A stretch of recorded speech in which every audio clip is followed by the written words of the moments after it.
Muy buenos días, que el Señor sea bendiciéndonos a cada uno de nosotros. Sin Dios no somos nada. Y creo que una de las razones por las cuales estamos aquí no es porque venimos a buscar salvación, sino porque ya poseemos una salvación. Somos salvos. Y eso es una realidad, y como consecuencia precisamente de esa salvación que hemos recibido en Cristo, porque es por su obra, hemos sido justificados por la obra de Cristo. Hoy estamos aquí con un gran propósito, porque Dios lo que hace, lo que dice en su palabra, lo hace con un propósito. Y Él, como cabeza de la iglesia, Él sabe que nosotros somos débiles. Él sabe que nosotros estamos necesitados. Tan necesitados estamos que su iglesia, y en su iglesia Dios establece unos medios de gracia, y uno de esos medios de gracia es su palabra. Venimos a escuchar palabra de Dios. Entonces, un momento en que Charles Stanley, un gran predicador bautista, él decía que el momento más complejo para la vida de un creyente es cuando estamos aquí escuchando el sermón. Porque cuando estamos escuchando el sermón, siempre hay algo que nos quiere distraer, algo que nos quiere quitar la mirada de la palabra. Porque es que el diablo no quiere que la palabra de Dios sea sembrada en nuestros corazones. Porque es que cuando la palabra de Dios es sembrada en nuestros corazones, la palabra de Dios nos fortalece. La palabra de Dios hace que nuestra mirada se coloque en las cosas ¿de qué? De arriba. Nos recuerda que aunque estamos en el mundo, no somos del mundo, tenemos una ciudadanía celestial. Y eso a veces lo olvidamos. Lo olvidamos en el día a día, lo olvidamos por los afanes de este mundo, lo olvidamos porque queremos construir sueños y tenemos unas metas claras que en sí mismas no son malas, pero que no es el propósito fundamental de nuestra existencia.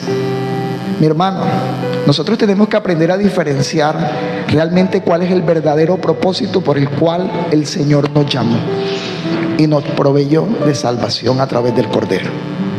Cuando nosotros entendemos que el propósito principal de nuestra vida es glorificar a Dios, las demás cosas son añadiduras. No pongamos las añadiduras como la meta principal en nuestra vida y en nuestra existencia. Luchamos como si los hijos fuesen nuestros cuando son prestados. Los hijos nuestros son de Dios, y Dios es quien nos sustenta a ellos. Eso no quita el deber ser de yo ser proveedor como padre, pero el real proveedor de nuestros hijos es Dios. Y se los digo porque como padres muchas veces nos desviamos del verdadero propósito y del verdadero sentido de la fe que nos ha sido dada a cada uno de nosotros. Quiero continuar con ustedes un tema que creo que estuve por aquí, si no estoy mal, hace 15 días. Sí, fue hace 15 días, 21 días, no sé. Y empezamos a estudiar Génesis capítulo 4. Levanten la mano los que estuvieron en ese sermón. Levanten la mano los que no estuvieron. Entonces, de todos modos, vamos a dar una pequeña apertura, una pequeña entrada, y vamos a leer Génesis capítulo 4. Leemos convencidos que es el Espíritu Santo de Dios quien ilumina nuestras mentes. ¿Ok? Leemos convencidos que ustedes antes de llegar a este lugar le dijeron al Señor: háblame a través de tu palabra. Leemos convencidos que la grandeza de la palabra no radica en la persona que está aquí. Yo soy polvo de la tierra. Yo en algún momento en mi vida, en este modo de existencia, voy a dejar de estar aquí en este lugar. Y lo importante es que la palabra de Dios siempre esté presente, porque aquí el importante no es el predicador, el importante es el Señor, que nos ha dado su palabra, y en ella nos tenemos que fundamentar. Es bueno decir esas cosas, porque es que a veces nosotros decimos: me gusta cómo predica Juan, me gusta cómo predica Marcos, me gusta cómo predica Pedro, pero cuando escucho predicar a Jorge, no sé, pero Jorge también está predicando la palabra de Dios, porque no es el predicador en sí mismo, es la palabra de Dios colocada en la boca de ese enviado de Dios. Entonces nosotros siempre debemos disponer nuestros corazones. Nosotros no estamos aquí ni por el hombre, ni para servir, ni para adorar al hombre. Estamos aquí centrados en Cristo y en su palabra. Entonces dice Génesis 4: conoció Adán a su mujer Eva, la cual concibió y dio a luz a Caín. Y dijo: por voluntad de Jehová he adquirido varón. O sea, Eva estaba contenta, estaba dichosa, porque a pesar de la caída y a pesar de ella no estar en el huerto del Edén, viviendo bajo la bendición y bajo, por así decirlo, un contexto donde no había pecado, ella tenía contentamiento en la promesa del Señor. Y ahí yo di el primer principio, mis hermanos. ¿Dónde está tu contentamiento? Contentamiento no significa estar alegre. Contentamiento es un estado que proviene de tener nuestra fe puesta en la promesa de Dios. Yo tengo contentamiento cuando mi vida está fundamentada en la promesa. Y la única manera de que mi vida esté fundamentada en la promesa es cuando yo me acerco a la promesa, cuando me acerco a la palabra. Y las promesas no son textos aislados, como cuando decimos todo lo puedo en Cristo que me fortalece, que normalmente sacamos textos descontextos. La promesa radica cuando hablamos del hijo de la simiente de la mujer, cuando hablamos del Salvador, cuando hablamos de todo aquello que subyace en la palabra de Dios y en esa revelación progresiva que Dios fue dando al hombre para que nosotros aprendiésemos a mirar a través de la palabra a Cristo. Entonces nuestro verdadero contentamiento es el Salvador. Fuera de Cristo, mi hermano, no hay nada. Trate de vivir sin Cristo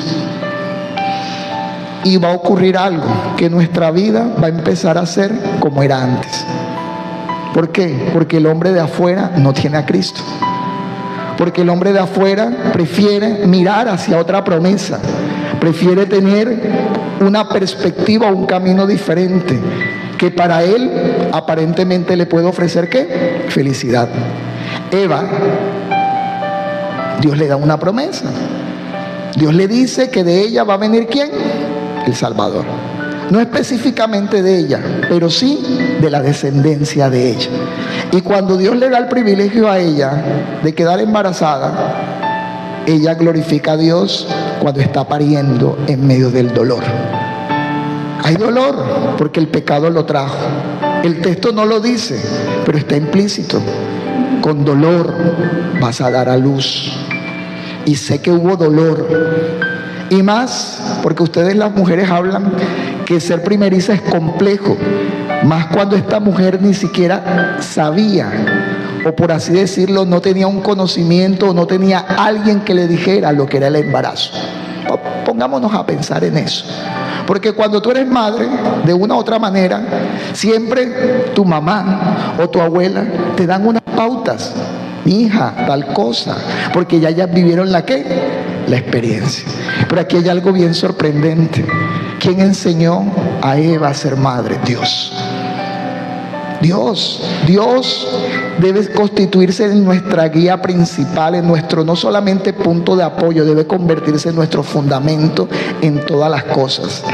Y Eva, cuando queda embarazada y cuando llega el momento más doloroso de su vida, y ese momento le recordaba algo. ¿Qué le recordaba ese dolor? El pecado. También ella colocó su mirada en medio de ese dolor. ¿Colocó su mirada en qué? Colocó su mirada en la promesa. ¿Hacia dónde debemos estar mirando nosotros siempre? Hacia la promesa. Pero si yo no escudriño la palabra de Dios, si yo no leo la palabra de Dios, si yo no medito en la ley de Dios de día y de noche, como dice el Salmo 1, ¿será que ese contentamiento se va a reflejar en mi vida? ¿Será que el fruto del Espíritu Santo yo voy a dar testimonio a los de afuera y a los de adentro en relación a lo que Dios hace en mí?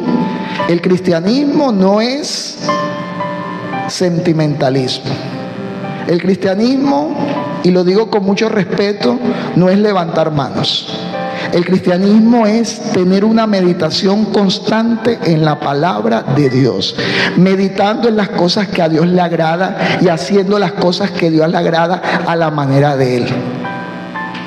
No es que Dios ve el corazón, no. Dios se guía bajo algo que Él ha establecido, que es su palabra. Y tenemos que aprender a hacer las cosas bajo la palabra. Cuando Eva se alegra, de hecho el nombre Caín significa adquirido, y por eso la expresión aquí, por voluntad de Jehová he adquirido varón, ahí está el nombre Caín. Ella está contenta, porque posiblemente hay una conexión entre esa criatura que llega y ¿quién? Y el Salvador. Entonces, si nosotros miramos las primeras páginas después de la caída, dibujan algo y nos están diciendo algo muy puntual, y es que todo el Antiguo Testamento gira en torno a algo: la esperanza en el Mesías. Ya hoy ellos miraban esperando en la promesa. Ellos miraban y había contentamiento en torno a la esperanza del Mesías y del Salvador. Y que si nosotros miramos, lo vamos a ver más adelante, las cosas nunca fueron color de rosa como consecuencia del pecado. Al contrario,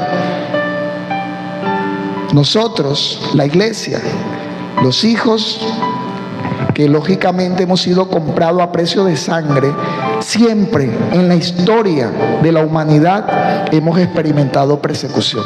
Y ya nosotros sabemos por qué, o podemos inferir por qué estoy diciendo esto. Sencillamente porque si yo sigo leyendo la historia, no solamente Eva tuvo un hijo. ¿Tuvo cuántos? Varones. ¿Cuántos? 2. Y aparece en escena en el siguiente versículo. ¿Quién aparece? Abel. ¿Y el nombre de Abel qué significa? Transitorio. Un nombre que de una u otra manera aplicaba a la corta existencia que iba a tener este hombre sobre la faz de la tierra, pero que él no necesitaba tampoco vivir tantos años para dejar un testimonio claro a la iglesia y a la siguiente generación sobre realmente en quién creía él, en quién creía Abel. Y ahorita vamos a mirar ese paralelo y ese contraste.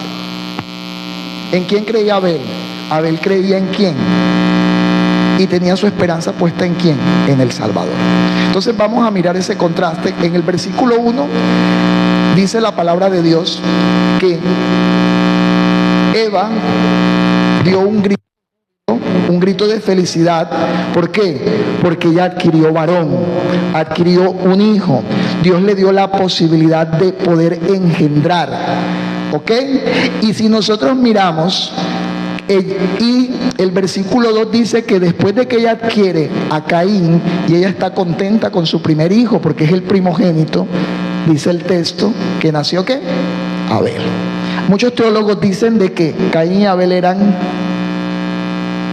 mellos, porque no hay una diferenciación en el tiempo entre el uno y el otro. Parece ser que nació el primero, ella ve al primero salir y ella se alegra en relación a la promesa, y luego nace Abel. Y el nombre de Abel ya dije que era transitorio.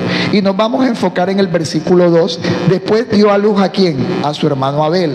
Y Abel fue pastor de ovejas y Caín labrador de la tierra. Nosotros vamos a comparar este texto y vamos a tener siempre una mirada clara en lo que se conoce como el protoevangelio. ¿Qué es el protoevangelio? Génesis 3:15. ¿Qué dice Génesis 3:15?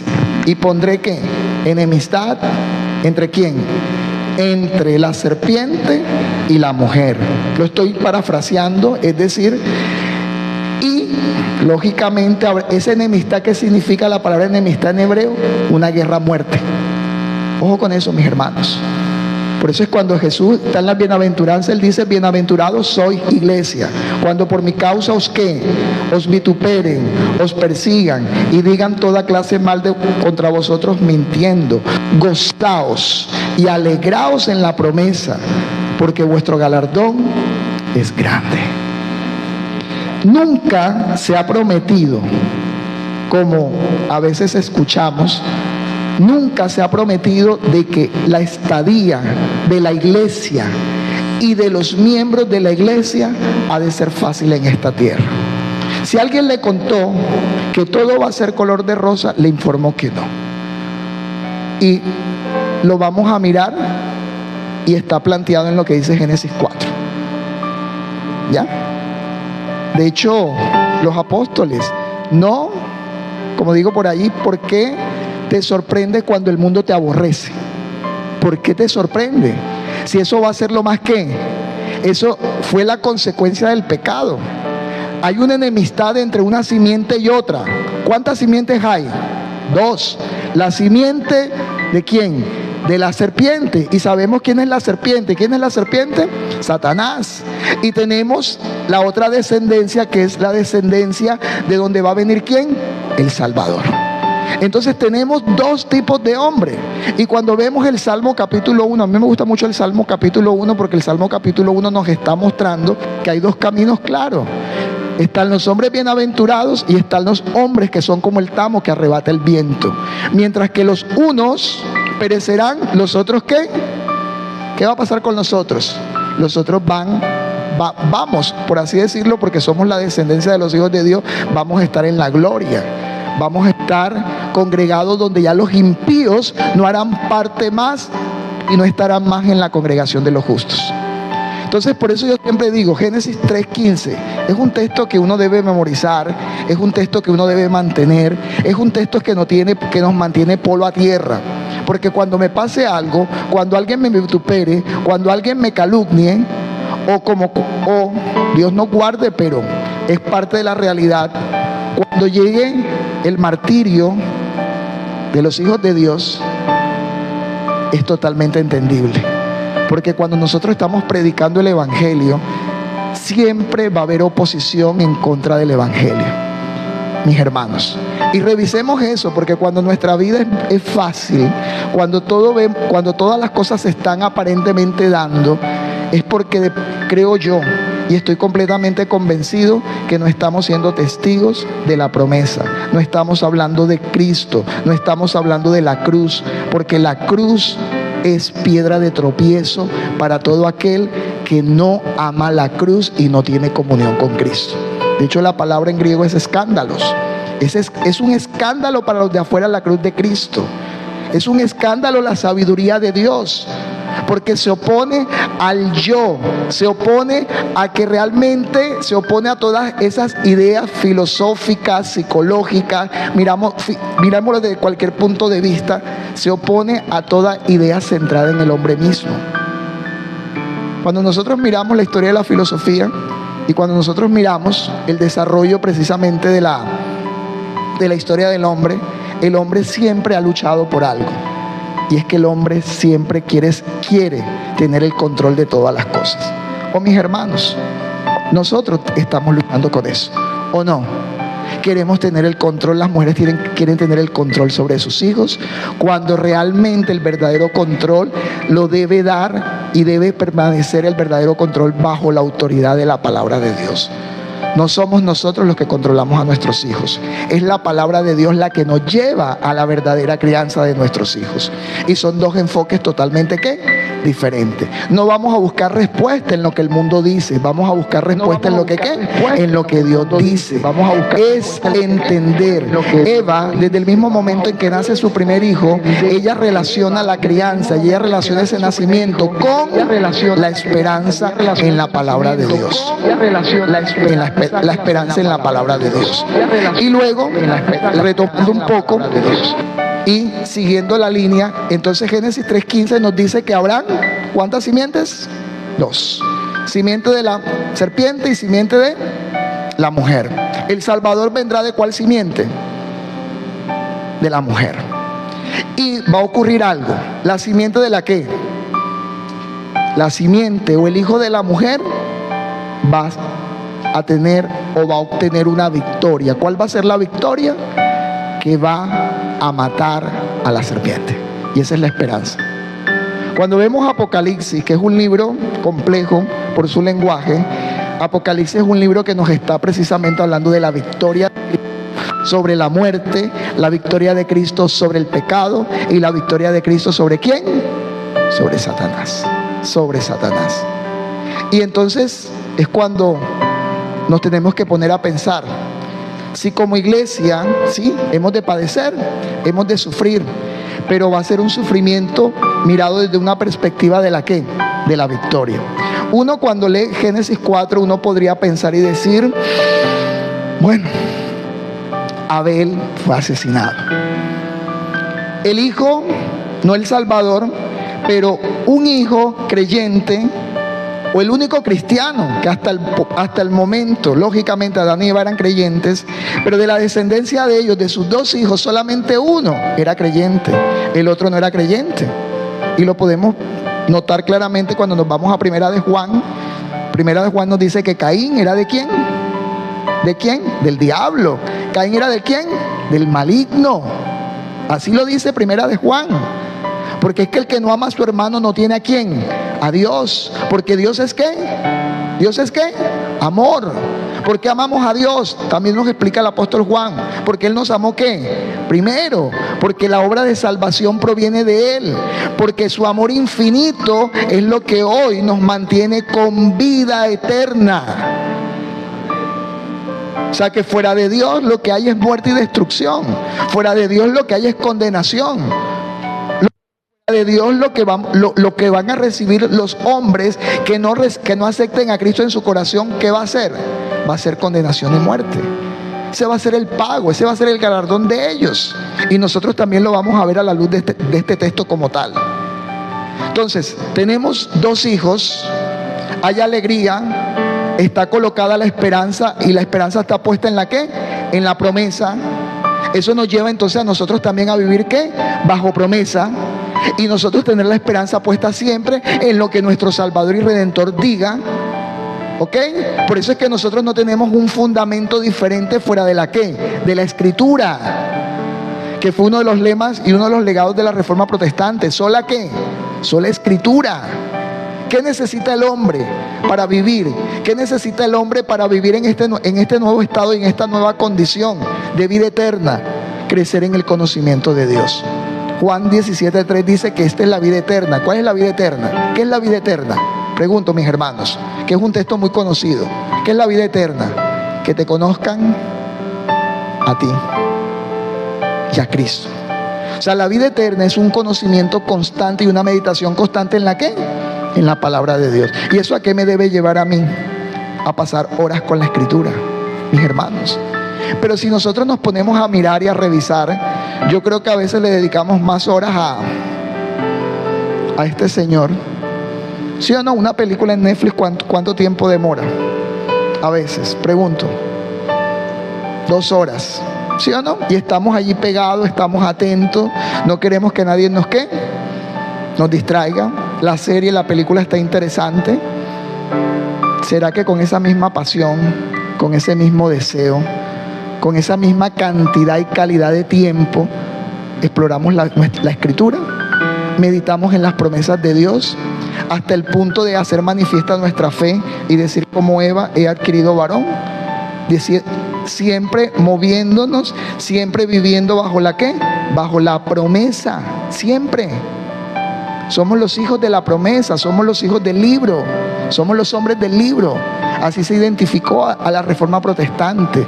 Porque es volver nuevamente ¿a dónde, mis hermanos? A la Escritura. Es reconocer que hay una simiente que es enemiga, que está en contra de la ¿qué? De la palabra de Dios. Y que esa simiente no va a querer que tú ¿qué? Testifiques de Cristo. Al contrario, va a buscar las maneras de distraerte, de mantenerte callado, de mantenerte sumido, para que tú no hables acerca de Dios. ¿Por qué Caín mató a Abel? Pregunto, ¿por qué lo mató? ¿Por qué? Vamos a hacernos esa pregunta. Lo mató porque Abel testificó de Cristo. ¿Sabían eso? Abel testificó y habló de la fe que le fue dada como un don de Dios. Y uno diría, pastor, con tan poca información, porque es que yo nada más veo Génesis 1, el creador. Génesis 2, amplía la creación del hombre. Génesis 3, el hombre cae. Y en Génesis 4, ya veo que el primer creyente muere. Y usted me está diciendo que él muere porque está testificando y habló acerca de su ¿qué? De su fe. Cuando vamos a Hebreos, busquen Hebreos un momento, Hebreos capítulo 11, versículo, si no estoy mal, 4, si no me falla la memoria.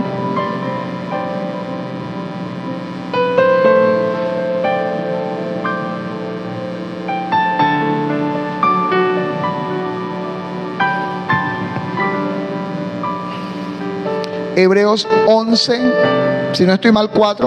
Alguien que lo lea en voz alta, por favor, uno de los varones. Por la fe que Abel. ¿Quién es Abel? ¿De qué Abel están hablando allí? ¿El Abel de qué?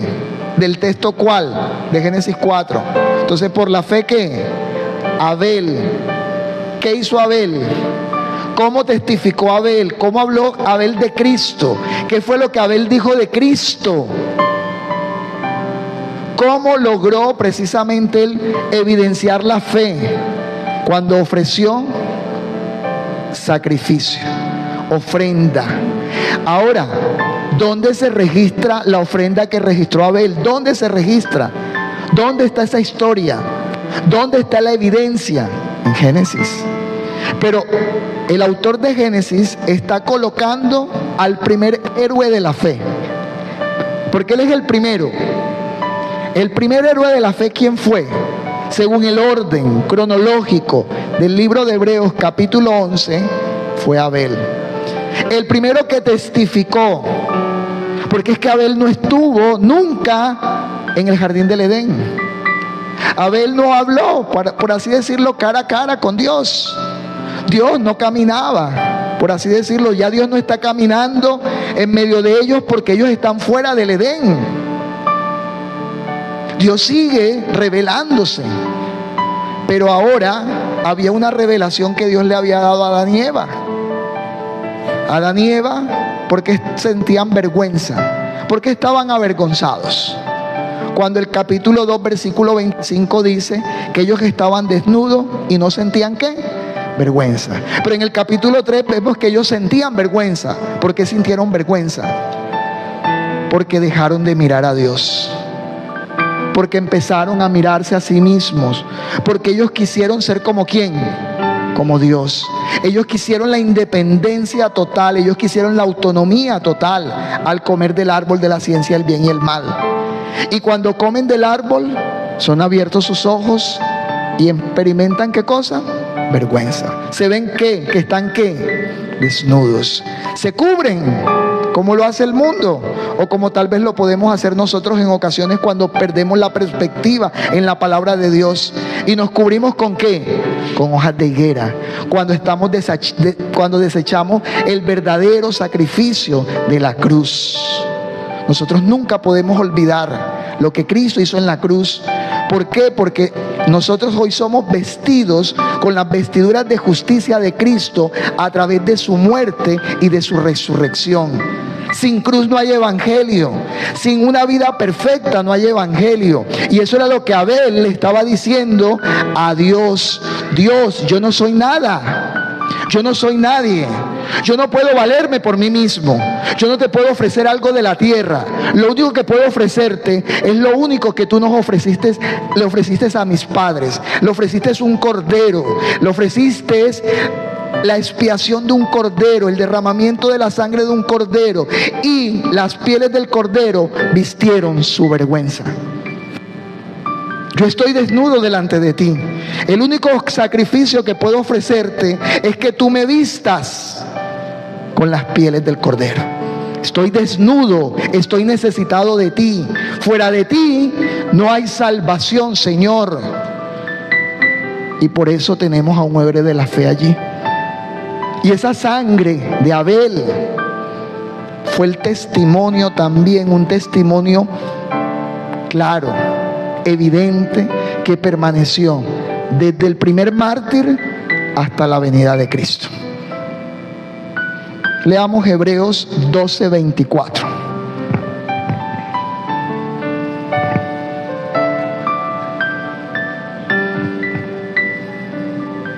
Dice el texto, capítulo 12 dice que tenemos una gran nube de testigos, dice el versículo 1. No tenemos excusa, mis hermanos, para decir no entiendo lo que me está pasando. Cuando estés siendo perseguido, tú debes entender que hay una simiente contraria, hay una simiente enemiga, hay una simiente que odia el mensaje de Cristo. Y por ende, cuando tú testificas sobre Cristo, cuando tú hablas sobre las verdades de la palabra de Dios, siempre que va a haber, ¿qué va a haber? Oposición. Hasta el punto que hasta tu propia vida puede estar, ¿qué? Expuesta. Yo no sé qué va a pasar en este país, pero tenemos que orar mucho. Tenemos un gobierno que es progresista. Creo yo que es del conocimiento de todos. Tenemos que orar por nuestro presidente, porque la palabra de Dios lo dice. Tenemos que orar por los que están en eminencia, porque la palabra de Dios lo enseña. Pero eso no quita que el presidente o la política de Estado que tenemos es una política que está promoviendo prácticas contrarias a la palabra de Dios. Tenemos básicamente postulados que van en contra de lo que Dios ha establecido. Nuestros hijos y la educación de nuestros hijos es de nosotros, ni siquiera de la escuela, porque a veces enviamos a nuestros hijos a las escuelas públicas o a las escuelas privadas, pero quienes los están educando, ¿quiénes son? Son los hijos de la cual simiente, de la simiente de Satanás. Y nuestros hijos crecen, y nuestros hijos tienen 18 años y nos dicen: papá, ya no quiero ir más a la iglesia, porque es que ya en la universidad, en el colegio, me están diciendo que la ciencia dice eso y la Biblia no es ciencia. La Biblia es un libro obsoleto, mamá. Sí, yo sé que la Biblia nos cuenta una historia sobre Génesis, nos cuenta una historia de dos hermanitos, pero eso realmente no aplica al concepto de ciencia y a lo que yo estoy aprendiendo de tecnología hoy. Nuestras escuelas las escuelas educan a nuestros hijos, y nosotros hemos permitido y no hemos asumido la tarea de ¿qué? De criar a nuestros hijos en la fe. Adán y Eva criaron a sus hijos en la fe, ambos. Lo creo, estoy convencido. Estoy completamente convencido que no hubo una prioridad hacia uno en relación a otro. Y si hablamos de prioridad, yo consideraría que la prioridad no estuvo sobre Abel, sino sobre ¿quién? Sobre Caín, por ser el ¿qué? El primogénito. Y sin embargo, aquí nosotros vemos que ese conocimiento fundamentado en una fe, fundamentado en la palabra de Dios, y eso nos evidencia que la salvación ¿de quién es? ¿De quién es la salvación, mis hermanos? De Dios. Pero nosotros somos ¿qué? Somos responsables. Nosotros somos instrumentos en las manos de Dios. Y nosotros no podemos permitir que nuestros hijos sigan escuchando una palabra totalmente antitética, una palabra totalmente opuesta a lo que la palabra de Dios dice. Tenemos un deber y un compromiso, y motivo a los padres a que nos tenemos que empezar a educar en cosmovisión cristiana, a entender que la Biblia es la base de la biología, la Biblia es la base de la astronomía, la Biblia nos da la base de todo, porque la palabra de Dios es suficiente. No necesitamos nada fuera de la ¿qué? De la escritura. Al contrario, la escritura, como decía Juan Calvino, son los lentes que necesitamos para realmente ver las cosas a la manera de ¿quién? De Dios. Porque ¿qué hizo el pecado? ¿Qué hizo el pecado? El pecado cegó, el pecado distorsionó todo, distorsionó tanto que sin la intervención de Dios, Adán y Eva hubiesen quedado vestidos ¿con qué? Con higueras. Lo cual, cuando escucharon la voz de Dios, si realmente ese vestido hubiese sido suficiente y hubiese provisto salvación para ellos, cuando ellos escucharon la voz de Dios, sencillamente no se hubiesen ¿qué? No se hubiesen ¿qué? Escondido. ¿Por qué se esconden? Porque sigue habiendo ¿qué? Vergüenza. ¿Qué ofrece el mundo? Hojas de higuera, que al fin y al cabo nunca van a poder calmar nuestra conciencia, nunca van a traer paz a nuestra vida. Y por eso esas dos palabras siempre en los saludos: gracia y paz, porque la gracia y la paz es la consecuencia del ¿qué? Es la consecuencia de lo que Dios trae a través de la obra de Cristo, a través del Salvador, a través del Mesías, en lo que confió Abel. Abel puso su esperanza en el Cordero. Abel reconoció que Él, por él mismo, no podía ¿qué? Proveerse salvación. Hoy por hoy el mundo que busca, el mundo que anhela, el mundo quiere ser salvados sin el Salvador, sin Cristo. Está buscando caminos y alternativas que precisamente los conduzcan a la felicidad. Nos está diciendo, a los jóvenes les están diciendo, y nosotros como papás estamos pecando en relación a eso, porque no estamos colocando prioridad. Queremos ver a hijos profesionales, pero realmente el verdadero objetivo de nosotros como padres es ver hijos creyentes. Mis hermanos, tenemos que dar prioridad a lo prioritario. Y lo prioritario aquí, ¿qué fue? Que Abel reconoció que era a través del ¿qué? Del sacrificio. El fundamento de nuestra existencia está en el sacrificio de Cristo. El fundamento de nuestra existencia está en la vida de Cristo. El fundamento de nuestra existencia está en lo que Dios hace por nosotros, no en lo que nosotros podamos hacer. Dice Proverbios que el camino de los hombres, a su parecer, ¿cómo es? ¿Cómo es a nuestro parecer el caminar del hombre? Bueno, pero al final, ¿qué dice el Proverbios? Al final, ¿qué es? Camino de muerte.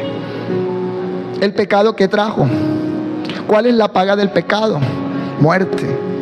Pero en Cristo, ¿qué tenemos? Tenemos dádiva, tenemos salvación. ¿Hacia dónde apuntó Caín? ¿Hacia dónde apuntó Abel? Hacia el regalo, hacia el don que Dios prometió. ¿Adán y Eva pidieron un cordero?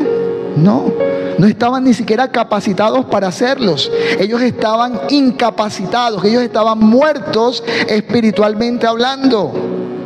Es Dios quien levanta la voz y Dios dice: ¿dónde estás, Adán? Y fue el acto más misericordioso. Nosotros no buscamos a Dios, Dios nos busca a nosotros. Nosotros no podemos proveer nada por nosotros mismos. Dios tiene que proveernos aún el aire que respiramos, mis hermanos. Pero a veces, por los afanes de la vida, por los títulos que tenemos, por el dinero que ganamos, por la estabilidad que hemos alcanzado, nos sentimos ¿qué? Seguros. Pero al fin y al cabo, ¿eso qué es? Higuera. Eso es higuera. Y cuando la voz de Dios se escucha, y cuando la voz de Dios es pronunciada, y cuando la voz de Dios retumba en nuestra mente, entendemos que necesitamos escondernos. Y eso es lo que ocurre con el mundo. Pero al mundo nosotros tenemos que testificar que es a través de Cristo. Cristo es el todo en la vida y en la existencia del hombre. Sin Cristo hoy no tendríamos salvación. Sin Cristo lo único que tendríamos, ¿qué sería? Condenación y muerte. Abel entendió que no era por sus fuerzas, sino a la manera de Dios. ¿Cómo estás dirigiendo tu vida? ¿La estás dirigiendo a la luz de lo que la palabra de Dios enseña? ¿O la estás dirigiendo por lo que la psicología dice? No tengo nada en contra de los psicólogos, pero las bases psicológicas no guardan relación con lo que la palabra de Dios dice. Nos toca replantear una psicología desde una perspectiva cristiana. Nos toca mirar cómo a través de la psicología nosotros podemos hacer una consejería a la luz de lo que la palabra de Dios ¿qué? Enseña. Porque sí creo en la consejería. Sí creo que el hombre necesita escuchar una palabra de aliento, una palabra de consuelo. Pero nuestro consolador, el que puede proveer paz a nuestra vida, el que puede traer gracia a nuestra vida y el que puede traer salvación a nuestra vida, ¿quién es? Cristo. Todas las cosas tienen que estar sometidas a Él. Abel no dudó porque tenía fe. Y dice Efesios 2:8 que la fe es un ¿qué? Un don de Dios. Ni siquiera la fe, el instrumento por el cual nosotros nos acercamos a Dios, es nuestro. Ni siquiera, mi hermano. Entonces ninguno de nosotros podemos ser soberbios, podemos ser orgullosos. Antes bien debemos actuar, como dice la carta del apóstol Pablo, antes bien debemos ser ¿qué? Humildes como Cristo. Si algún ser humano, lógicamente Dios siendo hombre, Él podía gloriarse de muchas cosas porque Él era Dios, porque en Él no había ¿qué? Pecado. Y fue, si nosotros miramos la historia, fue el hombre, Dios hecho hombre, Dios encarnado, el que más se humilló. Y se humilló hasta la ¿qué? Hasta la muerte. ¿Y muerte de qué? De cruz. Y nos queda claro en Filipenses capítulo 2, lo pueden leer en casa. O sea, ¿qué mayor ejemplo? ¿Qué más necesitamos? ¿Hacia dónde más tenemos que colocar nuestra mirada? Abel, a través de la fe que Dios le dio, a través de ese medio, de ese don que Dios le regaló, pudo comprender que es a la manera de Dios. ¿Para qué Dios nos da la fe? Para que nosotros comprendamos. No porque vamos a tener una fe que ignora, no porque vamos a tener una fe creyendo en cosas absurdas, sino vamos a tener una fe que nos va a llevar a una comprensión clara del Evangelio, de la persona de Cristo. ¿Qué tanto conoces de Cristo? ¿Qué tanto conoces de tu Salvador? La única información que tenía Abel, ¿cuál era? ¿Cuál era la única información que tenía Abel? Tenía lo que sus padres le contaron sobre el Edén y la forma como fueron salvados. ¿Por quién? Por Dios. Y Abel, con la fe que Dios le dio, él mostró y testificó a su hermano que las cosas eran a la manera de Dios. Nos vamos al otro lado. ¿Qué es el otro lado? Caín. Caín entendía y sabía que había que ofrendar. O pregunto, Caín en algún momento dijo: no, yo no voy a ofrendar, yo no voy a presentarle nada a ese Dios. No, ¿qué es lo que vemos en el texto? Que tanto cuando pasó el tiempo, es decir, que ya se hicieron jóvenes, cuando ya fueron educados dentro del pacto, porque los dos fueron educados dentro del pacto, porque tanto Adán y Eva eran ¿qué? Creyentes. Yo creo que eran creyentes. En el caso de Adán, abro y cierro paréntesis. En medio de desolación, de muerte, donde Dios le dice: con el sudor de tu frente, espinos y cardo, la tierra estará maldita. Después de que se pasa el versículo 17, 18, Adán le había colocado nombre a todos los animales. Hasta el momento Eva no se llamaba Eva. Eva era ¿qué? Varona. ¿Por qué era varona? Porque había sido tomado del varón. Eva era la ayuda idónea. Había contentamiento, no había vergüenza. Pero después de la caída, sabemos que Adán culpó a Eva, Eva culpó a la serpiente, y la serpiente no fue la única culpable, es lo que les puedo decir. Todos tres fueron culpables. Pero ¿quién instigó? ¿Quién tentó? ¿Quién fue? Porque el diablo quería arremeter contra la creación de Dios. Entonces, cuando nosotros vemos eso, vemos que en un panorama de muerte, en un panorama de maldición, en un panorama de dolor, pero bajo una promesa interesante. O sea, es un panorama negro, oscuro. Vea, el panorama más oscuro que el hombre ha podido experimentar es la caída. Y en ese panorama, Dios, ¿qué arrojó? Arrojó una ¿qué? Una promesa.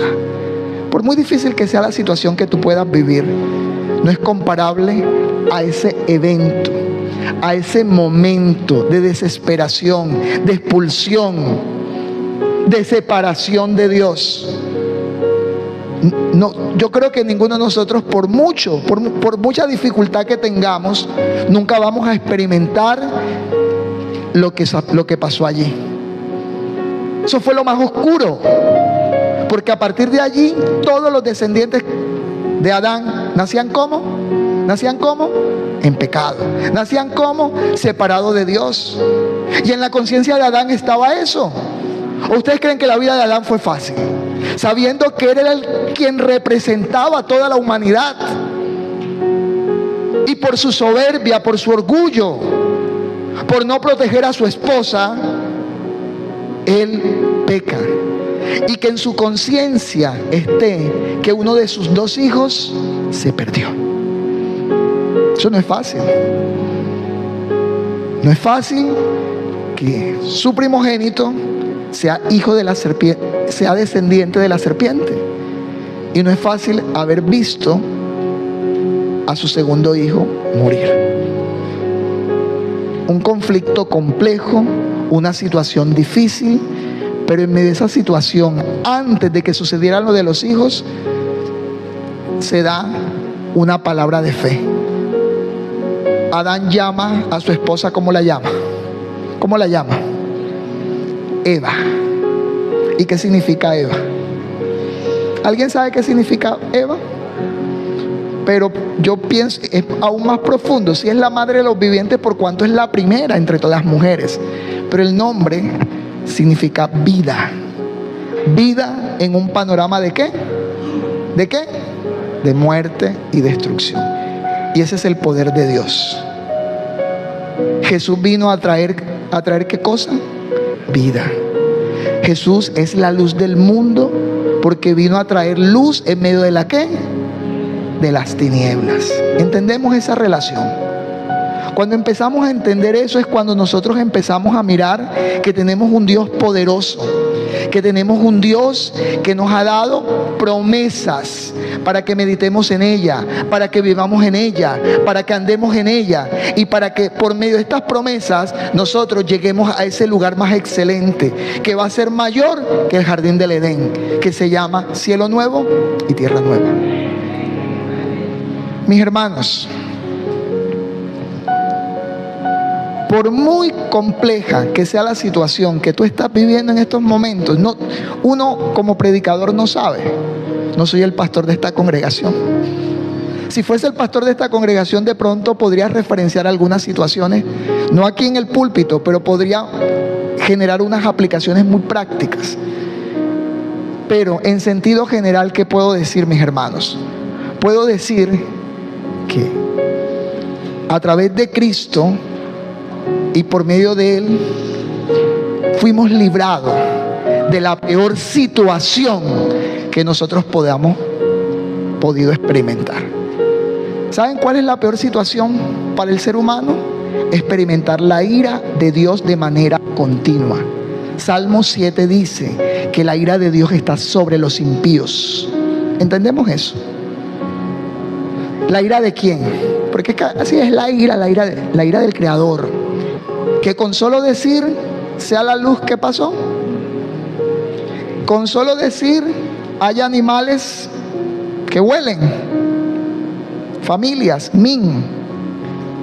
¿qué pasó inmediatamente cuando fue pronunciada la voz? Los impíos van a comparecer ante el Creador, ante aquel que simplemente con decir una palabra podría destruir todo el universo. Escuchemos, porque es que a veces no entendemos la trascendencia de Dios.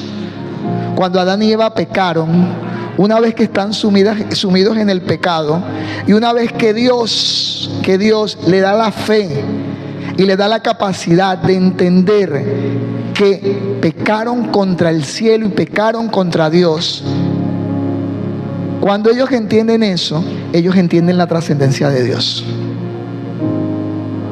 Fíjense que hay algo impactante. Voy a volarme versículos, bastantes versículos, y vamos al versículo 8. ¿Qué dice el 8? Y dijo Caín a su hermano Abel: salgamos al campo. Tenemos pendiente la lectura de Hebreos 12:24, que la vamos a hacer ahorita, porque la voy a relacionar con esto. Salgamos al campo. Y aconteció que estando en el campo, Caín se levantó contra ¿quién? Contra su hermano. ¿Y por qué se levantó? Porque para Caín, Abel no era su hermano. Abel no era familia. Abel era su enemigo. Porque Abel le estaba recordando su condición caída, pero que él no tenía la intencionalidad de presentarse y arrepentirse ante el Creador, tal cual como ocurre con muchas personas afuera. Pero tal vez está ocurriendo con cada uno de nosotros. El hecho de que nosotros estemos aquí no es una prenda de garantía que somos cristianos. No es una prenda de garantía. Es creyente aquel que hace las cosas a la manera de Dios. Y antes de lo que acabo de decir, aquel que encuentra refugio, descanso y paz en la cruz de Cristo. Mis hermanos, así de sencillo se lo voy a decir. ¿Conocemos a profundidad las doctrinas de la salvación? ¿Conocemos a profundidad qué es el llamamiento eficaz? ¿Conocemos a profundidad lo que es la regeneración, la fe? ¿Conocemos a profundidad la justificación? Porque eso es sobre lo cual Adán y Eva abrazaron. Cuando creyeron, cuando fueron vestidos, Dios le hizo entender que era a la manera de Él y que Él es el camino. Esa es la verdad, y por medio de la muerte del Cordero viene la vida. Esas palabras de Jesús están aquí. El Cordero que Dios proveyó era el camino, el único camino, no había más. No hay más caminos, mis hermanos. Queremos experimentar paz en nuestra vida. Queremos experimentar comunión con Dios. El camino es soltar nuestro yo, despojarnos de nuestro yo totalmente, dejar de vestirnos de higuera y ser vestidos por la obra de Cristo. De lo contrario, seremos personas que se van a sentar, que van a escuchar, que van a meditar, que van a decir: el sermón de hoy estuvo bueno. Dios me habló y me dijo esto. Dios también habla a los de afuera. Todos los hombres están en una relación con Dios, por si no lo sabían. Sea aquellos que hemos sido librados bajo el poder de la cruz, estamos en una relación de comunión con Dios, y los otros están en una relación ¿de qué? De ira. De ira. Pero muchas veces cuando nosotros los cristianos, hablemos de cristianos, perdemos la ¿qué? La perspectiva, dejamos de experimentar la paz. Y no porque la paz no sea un estado o una condición en la vida de ese creyente, sino porque cuando nosotros abandonamos o nos separamos o nos distanciamos de las promesas de Dios, empezamos lógicamente ¿a qué? A mirar al mundo y las cosas del mundo, y el mundo nada ofrece, pero Cristo ofrece salvación. Nosotros a veces vemos el tema del Evangelio, y quiero ir cerrando un poco el tema del Evangelio, como que ya recibí a Cristo, y como que el Evangelio, no hay nada nuevo en relación al Evangelio. El Evangelio que Adán y Eva le predicaban a Abel y a Caín era un Evangelio que impactó la vida de Abel, porque Abel empezó bajo la fe que Dios le dio. Pasado el tiempo, cuando ya se hizo joven, entonces esa fe que Dios le dio, él empezó a entender que era a la manera de Dios. A la manera de Dios. Entonces Caín le dice a su hermano: salgamos al campo. Y aconteció que estando ellos en el campo, versículo 8, se levantó contra su hermano Abel, que ya dije que realmente no era su hermano. Porque si para Caín Abel hubiese sido su hermano, sencillamente ¿qué? No lo hubiese matado. Sencillamente hubiese vuelto ante Dios y le hubiese dicho: Señor, perdóname. ¿Vemos arrepentimiento? No. ¿Qué es lo que vemos? Vemos oposición. Y la oposición trajo al primer mártir, al primero que testificó sobre la cruz, al primero que dijo: en la cruz y en el Cordero hay salvación. Entonces, cuando ellos salen, Caín se levanta contra su hermano Abel y lo mata. Y Jehová inmediatamente ¿qué hace? Llama ¿a qué? A Caín. Cuando Dios recibe a Abel, lógicamente, y recibe la ofrenda de Abel, vemos precisamente que como Abel hace las cosas a la manera de Dios, vemos de que Dios se agrada de la ofrenda ¿de quién? De Abel. ¿Cuándo Dios se agrada? Cuando hacemos las cosas bajo lo que Él ha establecido. Pregúntate, y nos tenemos que preguntar como iglesia, si estamos adorando a Dios a la manera de Él, si estamos cantando himnos a la manera de Él, o salmos a la manera de Él, si lo que hacemos cada uno de nosotros, si estamos orando inclusive, porque nosotros decimos: soy un hombre, o en el caso de ustedes, soy una mujer de oración porque oro 3 horas. Listo. Yo pienso que la oración no está determinada por el tiempo. La oración está determinada por lo que Dios ha establecido sobre cómo debemos orar. Hasta eso. Porque hay oraciones soberbias, hay oraciones orgullosas, que realmente son abominación al Señor. Muchas veces cuando nos desenfocamos de la palabra, terminamos comportándonos como los no cristianos. Terminamos anhelando lo que los no cristianos anhelan. Y terminamos queriendo tener una vida, inclusive como algunos de ellos han alcanzado. Ojalá también puedan leer el Salmo 73. No sé si han tenido la oportunidad de leerlo, de meditarlo. Un salmo bien profundo, donde Asaf le dice: Señor, ¿por qué el impío prospera? Señor, porque al impío le va bien. Tú eres el creador del cielo y de la tierra. Tú al fin y al cabo, tú eres el que le estás dando todas esas cosas. ¿Y por qué a mí no? ¿Por qué a mí no? Porque es que sencillamente Dios no está interesado en que nosotros nos cimentemos en este mundo. Porque Dios nos está recordando que nosotros somos peregrinos y extranjeros. Se nos olvida eso. ¿Soy un qué? Un peregrino. Abel entendía que él era un peregrino. Abel sabía que el camino y la vida de él tenía que ser conducida completamente ¿por quién? Por Dios. Él entendió a través del sacrificio, a través de la ofrenda que ofreció, que el camino y la mirada es ¿hacia dónde? Hacia el cielo. Pablo lo decía. ¿Pablo qué decía? Poner la mirada ¿dónde? ¿Dónde? Aquí, en el ahora. Que hagamos dinero. No podemos servir a dos señores, ¿sí o no? ¿Cuáles son los dos señores que están bien marcados en la palabra de Dios? ¿Cuáles son los dos señores?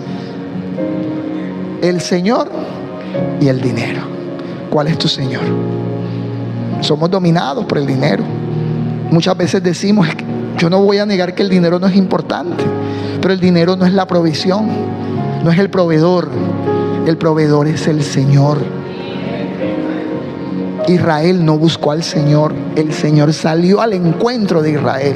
El Señor buscó a Israel y el Señor salvó a Israel y lo sacó de la esclavitud de Egipto. Entonces Caín mata a Abel y Dios le dice: ¿dónde está Abel?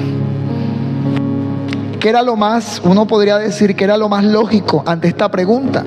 Que Caín le dijera: ¿sabes qué, Dios? Lo maté. Estaba irado contigo y él me recordaba a ti. Y esa es la razón por la cual hay mártires. Porque cuando testificamos de Cristo, el impío no puede matar a Cristo, porque Cristo está reinando en el cielo. Entonces el impío, ¿contra quién va? ¿A quién persigue? ¿A quién calumnia? ¿A quién vitupera? ¿A quién? A ti, porque tú le recuerdas ¿a quién? A Cristo. Por eso la Biblia dice: bienaventurado eres. Abel era un bienaventurado. Abel era un hijo de Dios. Abel hizo lo correcto en relación a lo que Dios le había dicho que era lo correcto. Porque hoy por hoy hay muchas cosas que son correctas ante los ojos ¿de quién? De los hombres. Pero yo no me voy a guiar por lo que los hombres dicen. Yo no me voy a guiar por lo que los hombres hacen. Yo me voy a guiar por lo que la palabra de Dios establece. La palabra de Dios es el fundamento y es la esencia de nuestra fe. Caín mata a Abel porque sencillamente Abel no es su hermano. Y de hecho él lo dice más adelante. Él no se arrepiente. Al contrario, él lo que dice: soy yo guarda de mi hermano. Soy yo el guarda. O sea, ¿desde cuándo? Tú lo estableciste. Caín quebrantó el segundo mandamiento de la ley de Dios. ¿Amarás a quién? A tu prójimo. Amarás a esa persona cercana. Inclusive vas a amar. Y tu prójimo no solamente es tu hermano, tu prójimo es tu ¿qué? Tu enemigo. Abel amaba a su hermano. Abel, yo me imagino, leyendo un poquito la Biblia existencialmente, yo me imagino esa escena donde Abel ve cómo Dios no recibe con agrado la ofrenda de Caín. Y no voy a entrar en la ofrenda como tal. Lo único que puedo decir es que Caín no ofreció un cordero. Caín no se apoyó y no se fundamentó en la provisión de Dios, sino en lo que él podía ofrecerle a Dios. Señor, ¿por qué me tratas así si yo hago esto?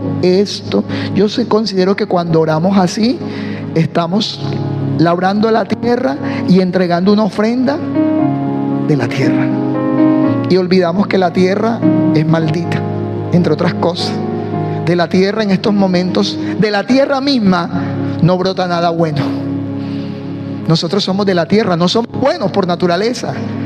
Sin la intervención divina, nuestro corazón no es cambiado. Ezequiel dice que nuestro corazón antes de conocer a Cristo, ¿cómo era?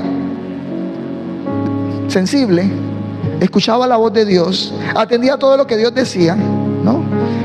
Ezequiel dice, el profeta Ezequiel dice que el corazón de nosotros, antes de conocer a Cristo y antes de ser justificados en la cruz de Cristo, era un corazón de piedra.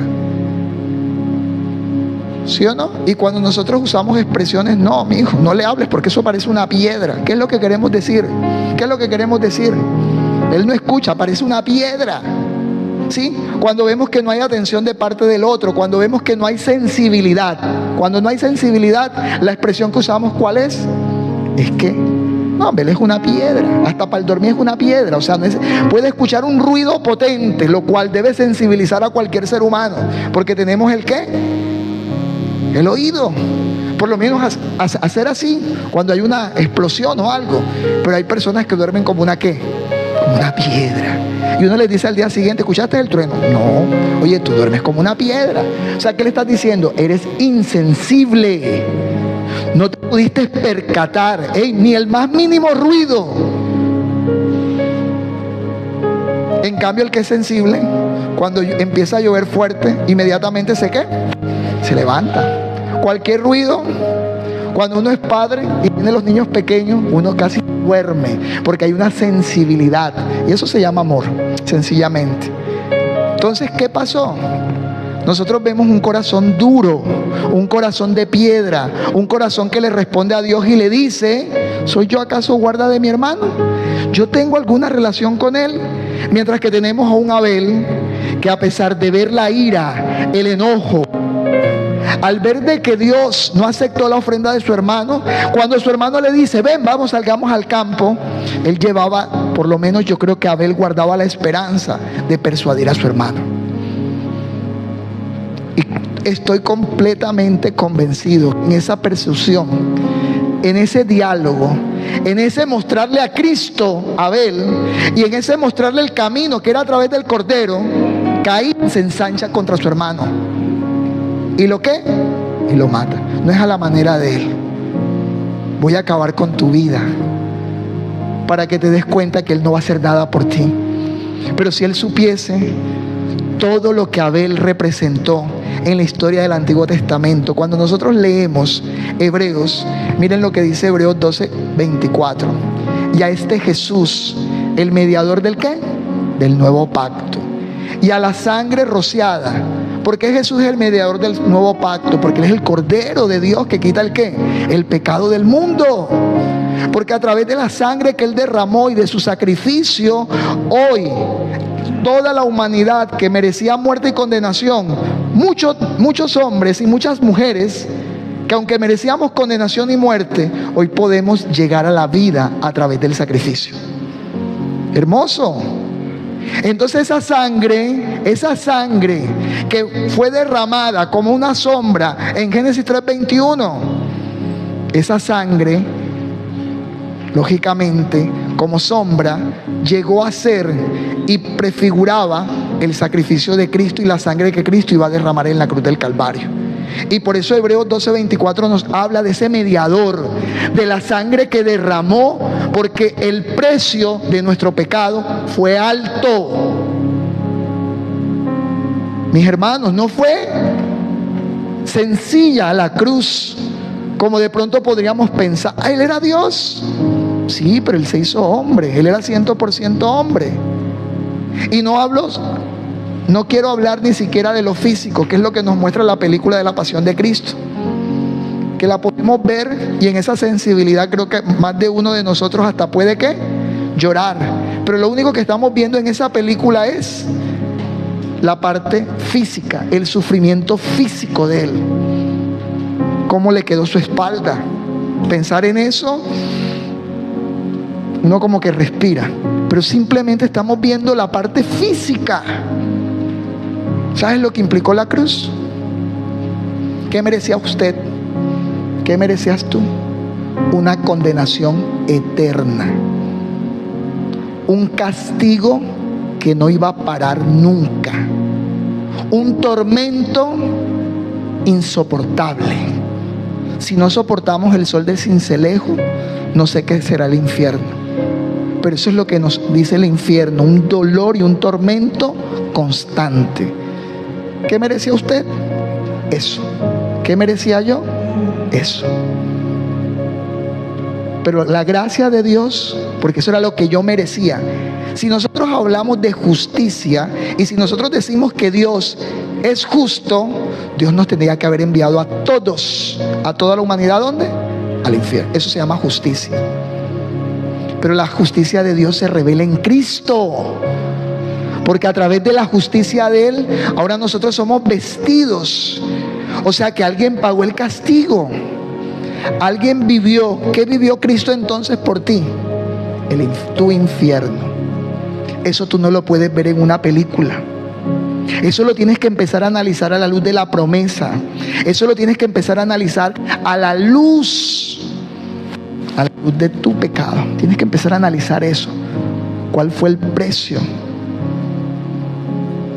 Abel entendió que el precio del hijo de la simiente implicaba muerte.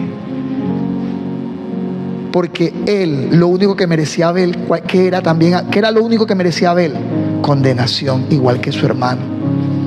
Pero había esperanza, había una promesa que él también se la comunicó. ¿A quién? De una u otra manera, ¿a quién se la comunicó cuando salieron al campo? Cuando salieron al campo, Abel seguía testificando a través de su fe. ¿De quién testificaba? De Cristo. Pero Caín no mata, porque sencillamente no era su hermano. Sencillamente no amó al prójimo. Sencillamente, hijos de la simiente de la serpiente, hijos de, como Jesús llamó a los fariseos, su padre no es Abraham. Ustedes no son hijos de Dios, ustedes son hijos ¿del quién? Del diablo. Y a veces uno dice, pero es que yo no puedo tratar a la gente así. No, es que en estos momentos cualquier persona que esté en un estado de condenación está precisamente y es esclavo del pecado, está bajo la simiente de la serpiente. Y las buenas noticias del evangelio, ¿cuáles son las buenas noticias? Que el hombre, Dios le ha provisto salvación. Y el precio entonces que Jesús pagó, no simplemente lo vamos a limitar al castigo físico, sino al infierno que Él experimentó por cada uno de nosotros. Pongámonos a pensar nada más, colocándonos límites. Si aquí habemos aproximadamente 50 personas y todas somos creyentes, Jesucristo experimentó ¿cuántos infiernos? ¿Cuántos? 50. ¿Y esos infiernos eran qué? Eternos. ¿Y eran qué?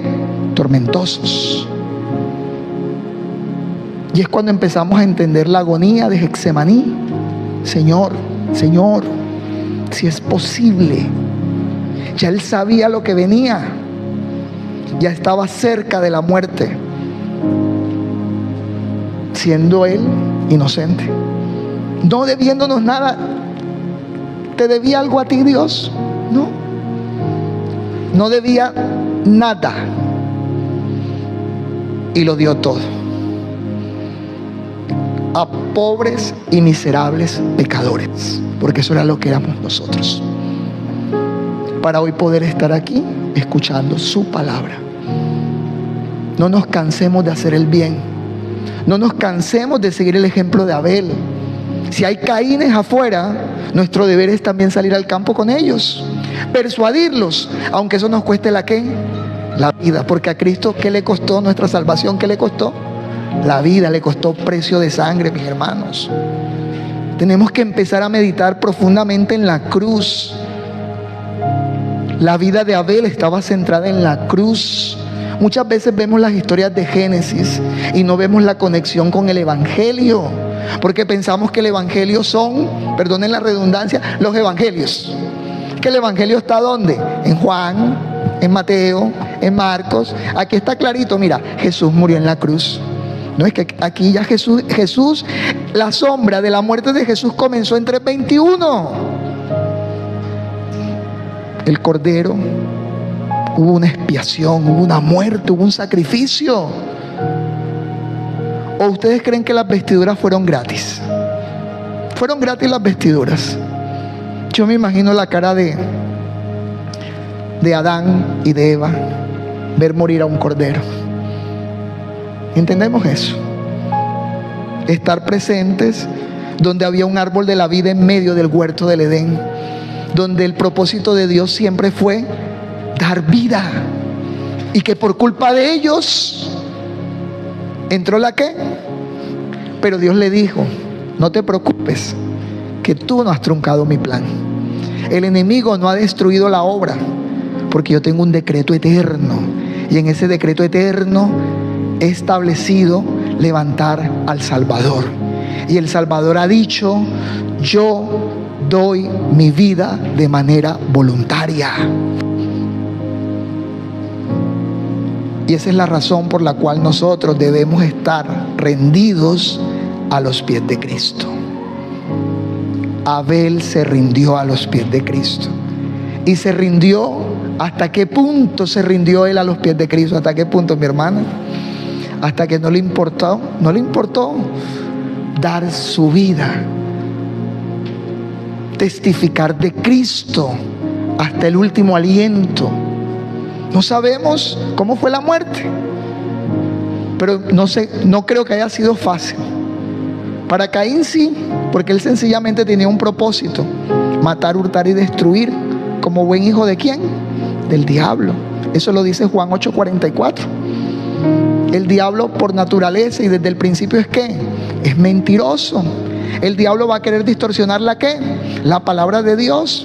El diablo, ¿qué hace de noche? Según la parábola del trigo y la cizaña, ¿qué hace el diablo? Siembra la ¿qué? La cizaña. ¿Junto al qué? Al trigo. Y ahí nos lleva a una reflexión clara, mis hermanos.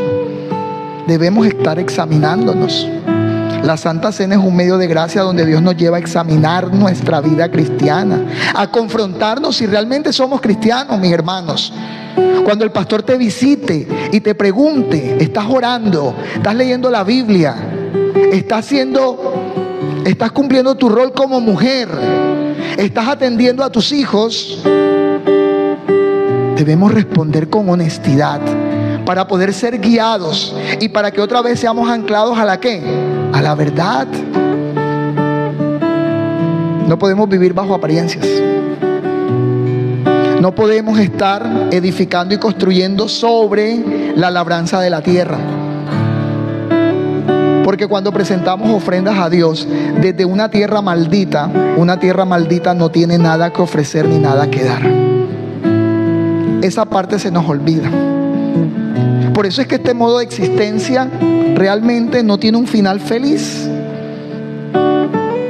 Aún voy a traer una alusión. Yo me vi la película En busca de la felicidad. Yo creo que ese ha sido un clásico. Es raro que una persona no se la haya visto. Creo yo que la mayoría de jóvenes esa película se la vieron. Y a mucha gente se le sale la lágrima en la película. Y ahí lo que está mostrando es a un Caín, a alguien que labró tierra y que no le importó su hogar, su esposa, por lograr un sueño. ¿O no percibimos eso en la película? Y todo el mundo dice: wow, mira lo que este hombre logró, mira lo que alcanzó. Si ves que cuando tú quieres y tienes un sueño, lo puedes ¿qué? Lograr. ¿Pero a costa de qué? A costa de los principios como el matrimonio, donde Génesis 2 nos habla y nos narra y Dios instituye y bendice a la primera pareja y les dice: fructificaos y multiplicaos, donde el principal ministerio y la principal tarea de un hombre y una mujer es luchar por su matrimonio, no importa las otras realidades. Pero en busca de la felicidad es: mujer, avanza, empodérate, no importa si tienes que dejar a tu hijo en una guardería y no criarlo tú con tal de alcanzar tu sueño y tu meta. Feminismo, ideología de género, deja que él se perciba como él quiera. Eso de los sexos no existe. Esa es la percepción. Como dice hoy la ideología de género, eso es una categoría social. La sociedad nos ha impuesto hombre y mujer. Pero si él quiere percibirse mujer siendo hombre, no hay problema. Tenemos que salir de esos encajonamientos. No, aquí están los parámetros. Génesis 1 y 2 nos dan la base sobre lo que Dios dice y el diseño de Dios para la humanidad y para todas las cosas, mis hermanos. Y eso fue lo que hizo Abel. Abel iba bajo el diseño ¿de quién? De Dios. Y por eso, terminando el texto de Hebreos, dice Hebreos, empieza hablando de la sangre ¿de quién? La sangre rociada de Cristo, el mediador del nuevo pacto. Y está comparada ¿con quién? Que la sangre de Cristo habla mejor que la sangre ¿de quién?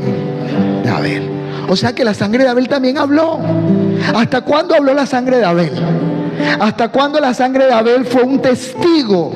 A un muerto testificamos acerca de la salvación en Cristo.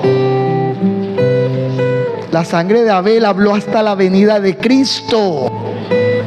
La sangre de Abel hablaba sobre la justicia que obtenemos cuando nos acercamos a Dios, uniéndonos a Él en el sacrificio del Cordero. Y es cuando empezamos a entender estas páginas que a veces son para algunos aburridas. Miércoles, ahora viene el sacrificio. Matan un cordero, miércoles. Yo me voy a pasar eso. Y ahí viene la historia de David, Sansón, interesante. Cuando estamos en Éxodo, del capítulo 25 al 40, suena aburridor, pero no es nada aburridor. Están hablando del tabernáculo. Están hablando de la tapa, que el arca del pacto es cubierta con una tapa llamada ¿cómo? Propiciatorio. Y cuando leemos Juan capítulo 2, Cristo es nuestra ¿qué? Propiciación. Él es la propiciación por nuestros pecados. Cada texto, decía un teólogo, que todas las páginas del Antiguo Testamento fueron escritas con la sangre del Cordero. Hermoso cuando entendemos eso. Y es cuando empezamos a leer Levítico. Creo que hace 15 días se leía en la congregación. Ahora mismo creo que, si no recuerdo, Levítico 20, si no estoy mal. Y ahí habla sobre los leprosos, cómo identificar la lepra. Un capítulo sumamente ¿qué? Largo, que nos cuesta, pero que sencillamente nos está diciendo que sin santidad nadie verá al Señor.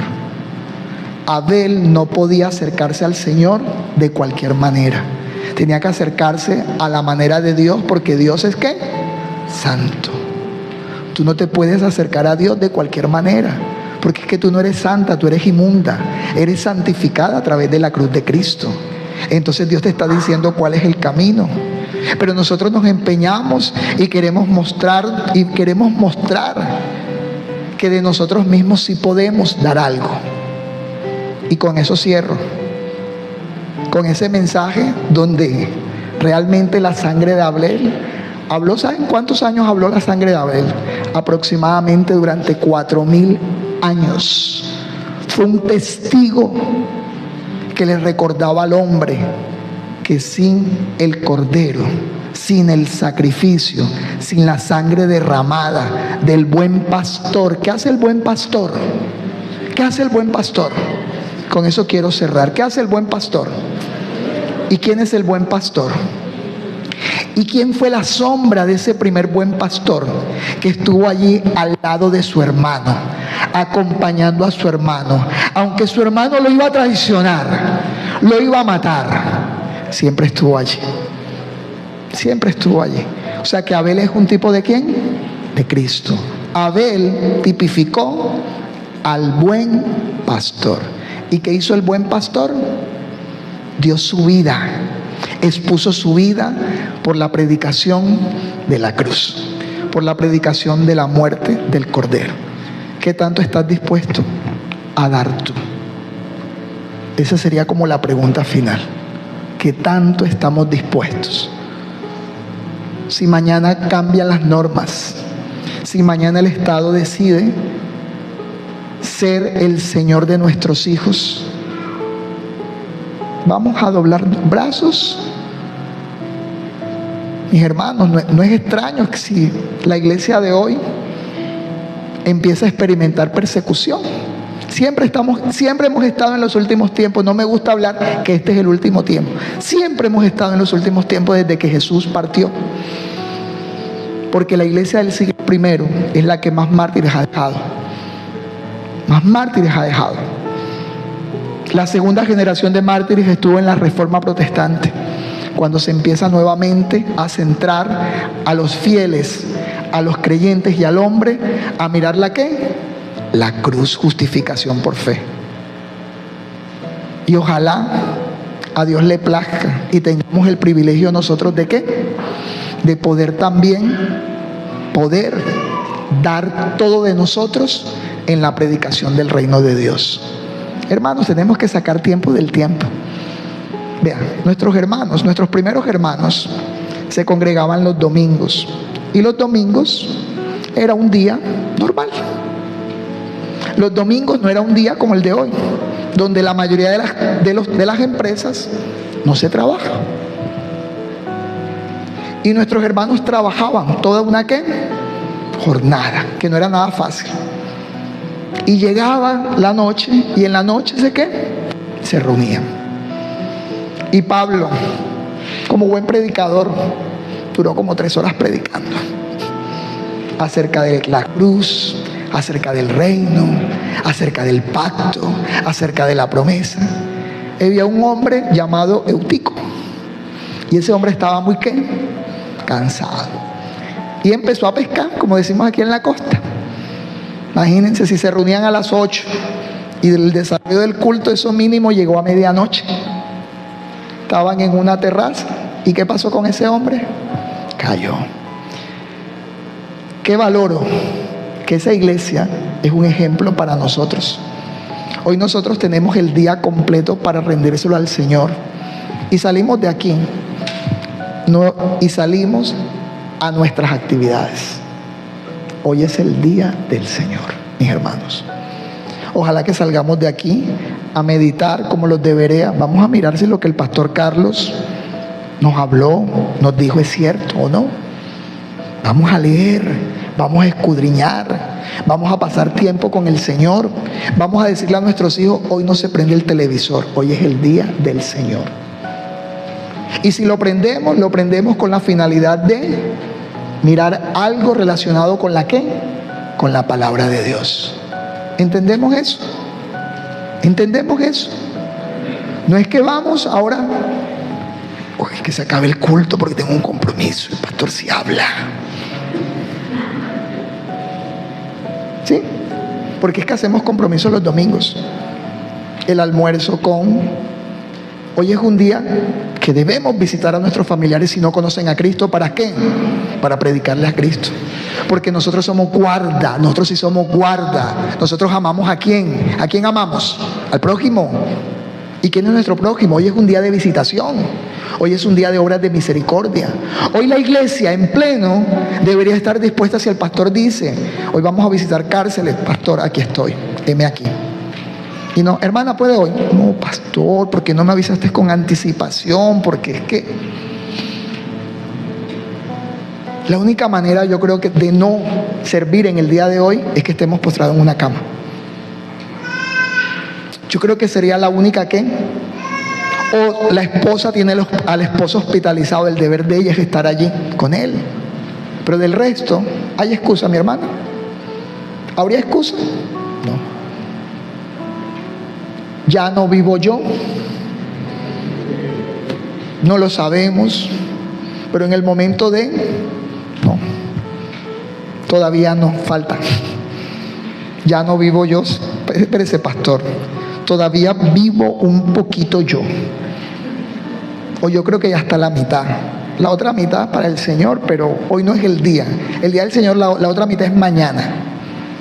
Y terminamos como el dicho, hoy no fío, mañana sí. Y cuando usted llega a leer el aviso, quiere decir que volvió al presente y hoy tampoco fío, pero mañana sí.